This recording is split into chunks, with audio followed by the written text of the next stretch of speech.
नागपूर शहरातील जरीपटका पोलीस ठाण्याच्या हद्दीत एक धक्कादायक घटना घडली आहे। पॉस्को प्रकरणातील आरोपीने कारागृहात गळफास घेऊन आत्महत्या केली। रात्रीच्या सुमारास उघडकीस आलेल्या या घटनेमुळे पोलीस प्रशासनात तातडीने हालचालींना वेग आला आहे। घटनेची माहिती मिळताच पोलीस आयुक्तांसह वरिष्ठ पोलीस अधिकारी घटनास्थळी दाखल झाले।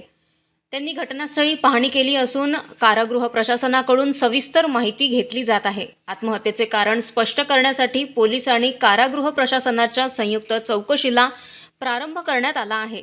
या घटनेमुळे स्थानिक नागरिकांमध्ये संभ्रम आणि काळजी पसरली आहे।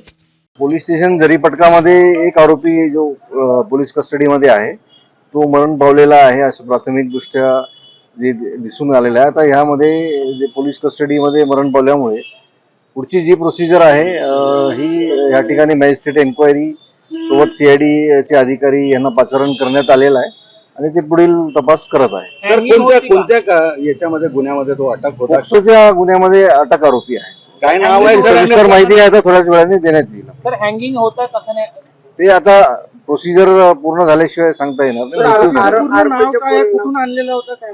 त्याची माहिती आम्ही थोड्या वेळाने कळवू आपल्याला। सर यही हिंदी में जानना